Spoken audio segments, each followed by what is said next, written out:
তিনি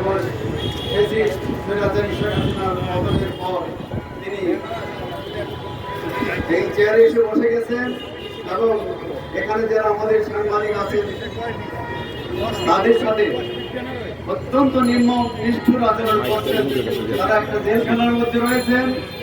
অপরদিকে যে স্বৈরাচারের বিরুদ্ধে আমাদের সাংবাদিকরা আমরা আন্দোলন করেছি, যে সহযোগিতা করে এই প্রতিষ্ঠান পরিচালনা করছেন, ফলে আমরা যারা রাজপথে আছি আমাদের সহযোদ্ধারা সবাই অত্যন্ত কষ্টে আছেন। গত 17 বছর কষ্টে ছিলেন, গত 7 মাসও তারা কষ্ট রয়েছেন।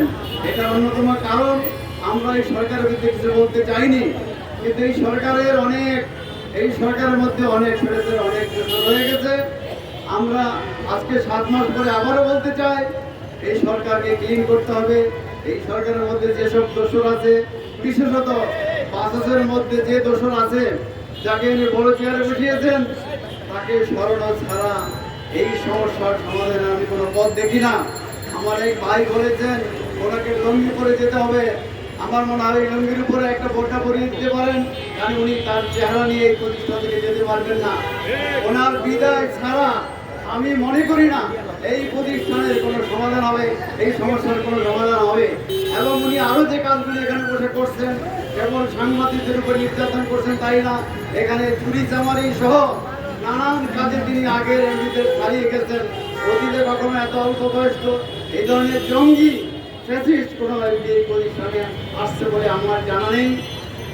আমি মনে করি অবিলম্বে তাকে এই প্রতিষ্ঠান থেকে পদত্যাগ করতে হবে। এবং এই প্রতিষ্ঠানের বাইরে যারা অনেকেই আছেন, যারা অনেক কষ্ট করেছেন, এই প্রতিষ্ঠানে বিপুল সংখ্যক সাংবাদিকের কর্মসংস্থানের সুযোগ রয়েছে। আমি মনে করি এই প্রতিষ্ঠানে এই সাংবাদিকদের সুযোগ না দিয়ে উনি যাদের সুযোগ দিচ্ছে তারা কেউ আমাদের বলে আমি মনে করি না। অতএব অন্য কোনো পথে নয়, ওনাকে বিদায়ের মাধ্যমে আমাদের সমাধানের পথ খুঁজতে হবে। আমি আমাদের সংগ্রামের সাফল্য কামনা করে বিদায় নিশ্চিত করার জন্য আন্দোলন এবং সংগ্রামের কর্মসূচি করার জন্য আমি নেতৃত্বদের প্রতি আহ্বান জানাচ্ছি।